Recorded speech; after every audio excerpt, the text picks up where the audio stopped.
time!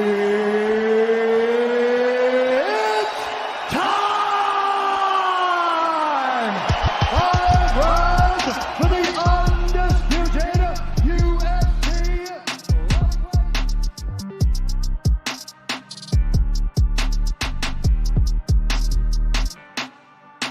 Boom! Perfect shot. Hi everyone, this is Nico. Welcome to MMA Club podcast. Today I have the pleasure of welcoming the new bantamweight ARES champion, 13 victory and 1 loss, EFC double champ, ARES champ, Demarte Pena. Welcome to MMA Club podcast. It's a honor. Thank you so much for having me, and thank you for the cool introduction. Yeah, nice. We will talk about the hard part and the good part of your career in this sport, and I thank you for being here. Thank you so much. Thanks for having me. Nice, I appreciate it. So, please, tell me about yourself. You're born in Luanda, Angola. You live in South Africa and you train a lot in Thailand. How did you come to this way of life? Yeah, so I was born in Angola in the time of the war. So because of the war, we were relocating a lot in Angola, and then eventually we're looking for a better place where we can actually be more peaceful growing up as kids. So then our parents have decided that it's rather that we go to South Africa, which obviously things were a lot better than there. And then when I got to South Africa, I mean, in Angola, I did a little bit of karate, a little bit of judo. But then when I got to South Africa, I met a few other Angolans who were going to the same school. And then we started training together, just learning from each other. Some of the guys who did like karate, some did Muay Thai and the sorts. And we just trained together. And then one of the guys actually introduced us to Pride from Japan. Okay. We were watching those stuff. It was quite hectic. And then the UFC as well. We were like, wow, this is amazing that these guys can be so tough and do such a sport. Then amongst each other, we just started to teach each other, learn MMA. This was like back in 2004, 2005. We were learning more about UFC, MMA, and the sorts. And obviously, many places, they didn't have MMA gyms yet. So it was like something very new. So there was like maybe jiu-jitsu here, a little bit of jiu-jitsu, but not so much jiu-jitsu, but some wrestling, some kung fu, some kickboxing, boxing. But MMA back then was still something that we just watch on TV. And then amongst ourselves, we watch fights. Like we watch Rickson Gracie, Victor Belfort, Shogun Hua, all those legends from Shooto Box that were fighting in Pride. Then we just kept learning. The time we were like, it's what Randy Couture was champion, Chuck Liddell, Anderson Silva then came out. Those OGs, old school. GSP then eventually came through. So yeah, amongst each other, we just kept learning the sport, and then just learning from each other. And then eventually MMA was getting more famous in South Africa. EFC started also opening, and there was fights happening. So then amongst ourselves, we were like, started competing as amateurs, go do jiu-jitsu competitions, we would do Muay Thai competitions, boxing competitions, and the sort. So like that, and then eventually our love for the sport kept growing and growing. The more amateur fights we did, and eventually we got to the pro circuit. Nice. Okay, so you start with karate in Angola, and when you go to South Africa, you watch old school MMA, UFC, Pride, and all of things. Yeah, interesting. Very interesting. Yeah. Okay. Before being in ARES, you fight in EFC in South Africa, and you obtained 11 victories and 2 no contests. You was double champ. How does ARES add value to this beautiful career? ARES, for sure, the value is immense. Being now a champion, a world champion in a French organization, with such a credible backing, obviously Fernand Lopez, what he's doing for French MMA and MMA in general is amazing. And obviously having a guy like Cyril Gane now with a massive opportunity. If he beats John Jones, I mean, I think a French MMA is going to explode. So he's got a massive responsibility right now. And ARES, I mean, they're growing so fast. It's recognized one of the best mixed martial arts organizations in the world right now. definitely in terms of the way the production is definitely one of the best in the world, without a doubt. It's in the top there with the best. I think just now, just more timing. I think a little bit more resources, more know-how that you can't compare to like the likes of the UFC, because they've just been doing it for much, much longer. But ARES is doing an amazing job. A lot of the guys from there are UFC level as well. So it's amazing. And the credibility that gives me being a champion is immense. Do you like the atmosphere in France? How it is when you come to Paris? To be honest, I didn't like it in the beginning because especially when you fight a French guy, everyone is against you. The first fight, it did throw me off, but I did expect it to be like that in the second fight. And then now I can see more people actually are supporting me slowly. So they're starting to know me better. They understand my journey as a fighter, and they actually are supporting me. So I'm slowly getting the French fans to come and then support me, which is not easy. But step by step. Maybe this interview can help a French audience. I hope so. I hope too. You are now ARES bantamweight champion, in large part to the strength of your game plan, but it was not an easy evening. Tell me how you experienced this wonderful evening against Elias Boudegzdame. Look, my expectation was to stand with Elias because I watched his other fights. His stand-up was not good in his other fights. Okay. But this time he did a lot better. His hands were much better. His movement was better. He worked body shots. He threw nice overhand rights. I mean, the first round, he really surprised me a lot. And then he hurt me. I think I broke my nose in the first round. And then I was surprised, and he hit hard. It wasn't hard enough that I thought I was going to get knocked out, but it hard enough to obviously hurt me and the way my face was. So it really shocked me a lot in the first and second round. And then I had to adjust more and not be so defensive, be more aggressive. I think if you can see the fourth and fifth round, I was more aggressive and I just stood my ground, because I needed to make sure that on the exchanges on the feet, I was better. And I didn't want to go to the ground with him, even though I've been grappling my whole life. I'm a brown belt now for maybe 7 years. Okay. The only reason I'm not a black belt is just because I've stopped using the gi. So on the ground, I'm good, but he's very dangerous on the ground, and I didn't want to risk it. So I thought, let me just stand with him. I thought I was going to just be able to destroy him on the feet. I didn't want to take him down, but I thought the stand-up was very even. He was catching me. I was catching him. Was getting good shots in, so I thought I needed to wrestle him a little bit, control the position, just make sure that he doesn't submit me. So it wasn't an easy night at all, especially on the stand-up. On the ground, I think I controlled myself very, very well against him. Okay. You know, in the King and the G podcast, Hernan Lopez say you talk a lot after the fight, especially on the difficulty you went through you get where you are.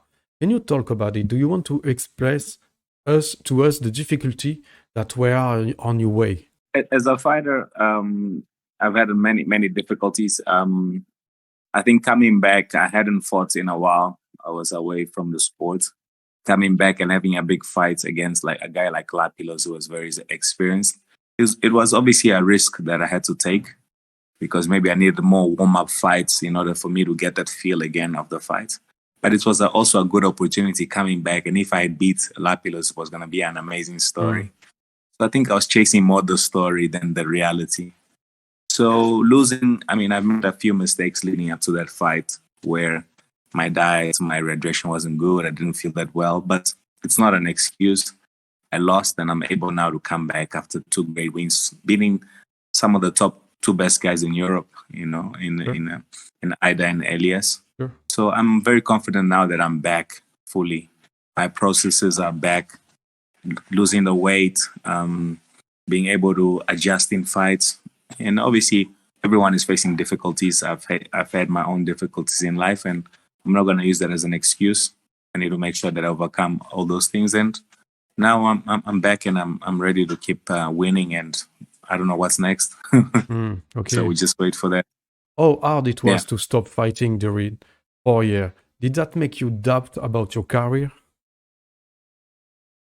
You know, luckily for me, I'm very dedicated. So those 4 years, not that like I stopped and then I went drinking or I was doing other things. So I was still training, luckily, because we have a gym here and then we have other guys that were competing. But there's a certain feel that you lose when you are in there. That's people shouting for you, people screaming, you getting hit by those small gloves. It's so different than it is in training. So that's why it doesn't matter how good you are in training, fighting is a different thing altogether. So I lost that feel. I thought maybe I wasn't going to be able to be competitive anymore, especially after coming back and losing the way I did. I was very disgusted at myself, because I know I can do so much better. So I thought, maybe the time was just too much. If I'd lost the following fight, maybe with Aïda, maybe I was going to stop fighting altogether. I thought maybe, I'm done. But I feel like I still have maybe 3-4 more years of good fighting left in me, and then I'll be done. So I think I can still do this. I'm not too old. I'm not young. So I think when I'm 37 or so, should be done with the sport. Nice. Okay. Thanks. Okay, we return to the present now.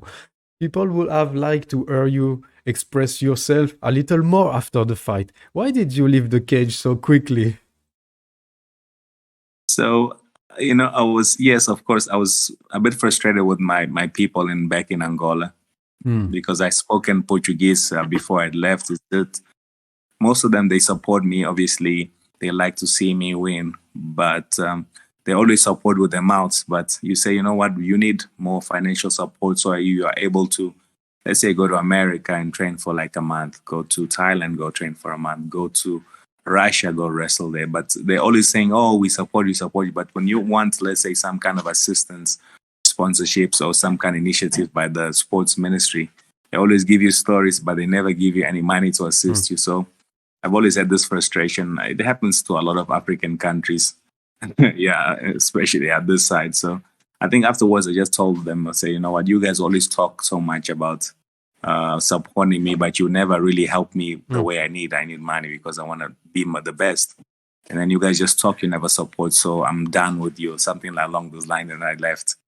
And then back home, it actually got a lot of massive reaction. A lot of people tweeted it, posted it, and shared it. And then hopefully these things will change, because as African fighters and athletes, most of us have talent, but we don't have the opportunities to do our best because we don't have the right infrastructures. We don't have the right finances in place, the right doctors, nutrition. Everything is just not the best. So that's why we struggle when we fight against guys like from Europe or America, because most of them are either training the best gyms in the world with the best fighters in the world, getting the best recovery and everything, which we don't have. So that's the difficulty, honestly, that we face as African fighters. It's like all of this frustration explode at the end of this fight, finally. Yeah, absolutely. Okay, I understand. I was very upset. Okay, I understand. And you asked Dana White to go to UFC. How do you feel about doing a first title defense before that? Look, I want to be active as a fighter. I don't want to wait for the UFC, because the UFC is always a dream that you can't wait for. Maybe you spend 6-7 months without fighting and nothing happens. I don't mind fighting again. So I'm not fixated on the UFC, or I feel like, oh no, the UFC is the end all me no. My nose should take maybe 6 weeks for it to heal if I don't get an op, which I don't feel I need. I can breathe properly. I don't think it just broke here on the top. So it should heal by itself 6-7 weeks. Okay. I'll start training again next week, and obviously not getting hit, just start lifting, doing cardio, keep fit. So I'm not going to wait for the UFC and then just have this idea like, now I deserve this. If there's someone else that's in line, I'm going to fight and I'm going to defend the title. So I'm not going to just wait on the lines and hope for something, Okay. Imagine Moustapha Aïda doing another fight, he win. Assuming you have to defend your belt once, what do you think about a revenge against Moustapha Aïda? Look, Moustapha Aïda was actually an easy fight, to be honest. He did okay in the third round, but it's an easy fight because he's not that good on the ground, honestly. I think my wrestling is a lot better than his. Yes, he's a good striker, but I think I can easily take him down and control him, and maybe I can even finish him in this next time. I like Aïda Moustapha. He's a young guy. He's very dedicated. I don't mind fighting him. I don't mind fighting anybody, to be honest. But I feel like Aïda Moustapha, yes, he still wants to fight. Maybe he must fight Elias next. Okay. Then I think Elias can beat Aïda Moustapha. A kind of semi-final. Yes, but okay. it doesn't. For me, honestly, I feel I want to fight the best guys in the world. That's why I came back and I fought Lapilus, who was number one guy in France.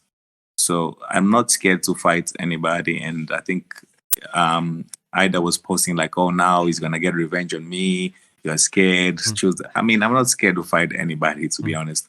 I want to fight the best guys in the world because that's the only way you're going to know if you're really good. Why is he not fighting, let's say now, next fight card? I don't know. Maybe in April. Maybe on March, on April. I don't know. Okay. I don't know. Mm-hmm. I will ask him. Yeah, because if he wants to fight for the title, he must come back now, get one win. You know, that's what I did. You know, I lost and I came back and I fought the best guy. And you was talking about Taylor Lapilus. What did you manage positive from this confrontation? Look, that fight is like a no contest. For me, that fight never happened because nothing happened. You know, I wasn't feeling well, and he caught me in my stomach, and I couldn't fight.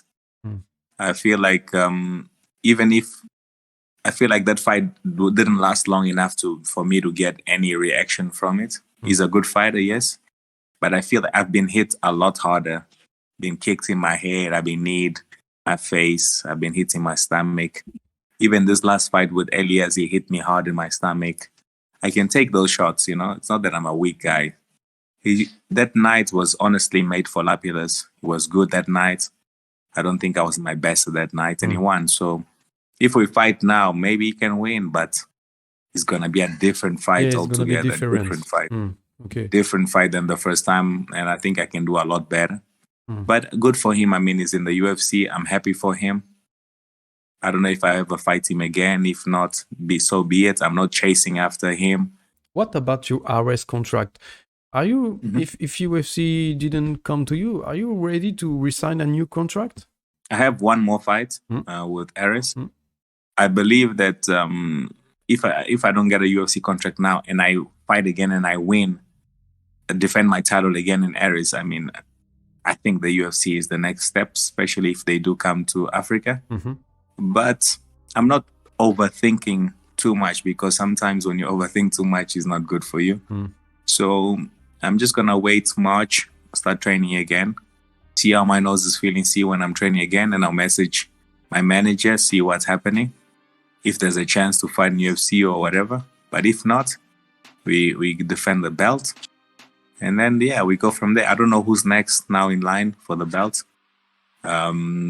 Maybe they'll bring someone else new. But at the end of the day, it shouldn't matter. If you want to fight in the UFC, you cannot be scared to fight anybody. Sure. Because everyone in the UFC is good. Last thing. Yeah.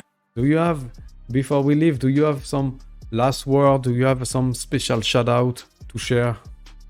For sure, I have to definitely give a shout out. First of all, to the French fans. You know, you guys, I think, slowly have warmed your hearts to me. After every fight, I get more fans from France who actually support me, and then they appreciate my art form. I appreciate that, and naturally, I have to thank Fernand, you know, and all the guys that are in place, making that such a beautiful promotion, giving up opportunities for us to showcase our skill in such a global space. And obviously the fans here in South Africa and Angola and throughout the world that always follow me, my career, and then always wish me well. I'm very grateful.